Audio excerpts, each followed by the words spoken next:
चुनाव आयोग के एसबीआई से bond data, erectile bond data प्राप्त हुआ, उसको रिलीज किया है। कांग्रेस पार्टी इसे कैसे देखती है? देखिए, मैं उस पर अभी एक विश्लेषण मैंने किया है, अगले 10-15 मिनट में निकलवा रहा हूं, आपको सारी जानकारी मिल जाएगी किस तरीके से ये इलेक्ट्रल बॉन्ड का दुरुपयोग किया गया है।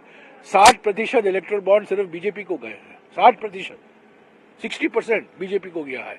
और मैंने दिखाया है इस विश्लेषण के द्वारा कि किस तरह से ईडी, सीबीआई, इनकम टैक्स का दुरुपयोग किया है, और जिन्होंने चंदा दिया है उनको कहां से कॉन्ट्रैक्ट मिले हैं, हाईवे के कॉन्ट्रैक्ट मिले हैं, टनल के धंधे मिले हैं, और कोई प्रोजेक्ट मिला है, तो ये सब मिली भगत है।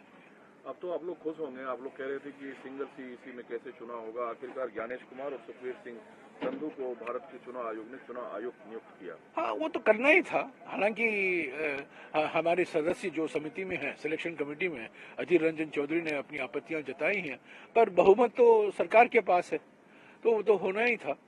और इस बीच 2029 को लेकर जो recommendation one nation one election committee ने राष्ट्रपति, ये तो मैच फिक्सिंग था, ये समिति मैच फिक्सिंग समिति थी। और नरेंद्र मोदी की मंशा क्या है, उनकी मानसिकता समझ लीजिए, वन नेशन नो इलेक्शन, यही उनकी मानसिकता है।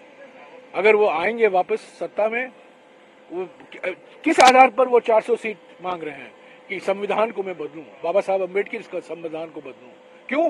क्योंकि जो 3 या 4 मुख्य स्तंभ हैं हमारे संविधान के, सामाजिक न्याय, पंथ निरपेक्षता, और ये जो हमारी लोकतंत्र की प्रणाली है, उसको बदलने के लिए वो जनादेश मांग रहे हैं। तो ये वन नेशन वन इलेक्शन नहीं होगा, ये वन नेशन नो इलेक्शन होगा, मैं कहूंगा। इधर भी कांग्रेसी परिवारवाद की आलोचना करते हैं, परिवारवाद प्रधानमंत्री बोलते रहते हैं। महाराष्ट्र के लिस्ट में 20 नामों में से 9 परिवारवादी हैं। आप उत्तर प्रदेश की लिस्ट देखिए, हरियाणा की लिस्ट देखिए, पंजाब की लिस्ट देखिए, महाराष्ट्र की लिस्ट देखिए, कर्नाटक की लिस्ट देखिए, सब परिवारवाद ही परिवारवाद है। शुक्र है 2 रुपया तो हुआ है, और भारत जोड़ो न्याय यात्रा का कुछ असर हुआ है।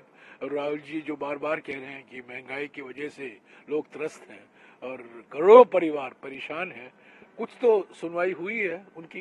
कल किसानों की महापंचायत भी हुई दिल्ली में, मजबूरी में प्रधानमंत्री को उनको अनुमति देनी पड़ी, नजर रखते हुए किया गया है।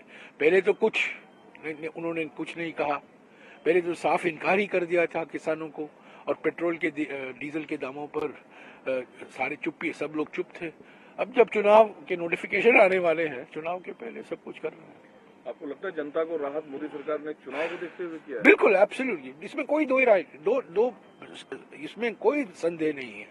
अभी नोटिफिकेशन 1-2 दिन में आएगा, उसके बाद नहीं कर सकते, मॉडल कोड ऑफ कॉन्डक्ट लग जाएगा, तो जो कुछ करना है अभी कर दो जल्दी। सर, संगठित होके आप लोग भी लगातार कर रहे हैं। कृषि मंत्री ने कहा है कि लोकतंत्र के मूल्यों की रक्षा करते हुए अपनी बात रखने का सबको अधिकार है, लेकिन इससे आगे बातें बढ़ नहीं रही है। नहीं, देखिए, 2020 में, सितंबर 2020 में 3 काले कानून जबरदस्ती पारित हुए, किसान संगठनों ने आंदोलन शुरू की, मैं उनको सलामी देता हूँ। 700 से भी ऊपर किसान शहीद हुए, पर उन्होंने पीछा नहीं हटा, वो अडिग रहे, लड़ते रहे।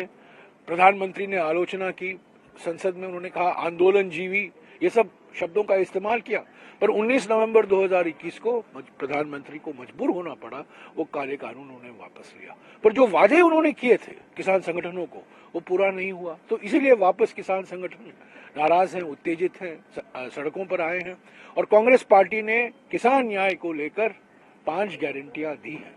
हमने किसानों की आवाज सुनी है, और किसानों की जो मांगे हैं, और जो वो बार बार कह रहे हैं कि किसान हमारे देश की रीढ़ की हड्डी हैं, उनको और मजबूत करना है, उनके परिवारों को मजबूत करना है, एक नया भविष्य दिखाना है, उसको ही ध्यान में रखते हुए खड़गे जी और राहुल जी ने 5 सूत्री किसान न्याय कार्यक्रम, किसान न्याय गारंटी की घोषणा की है। सर, कांग्रेस पार्टी देश में अभी रूलिंग पार्टी बनने वाली है, प्रिंसिपल रूलिंग पार्टी बनने वाली है।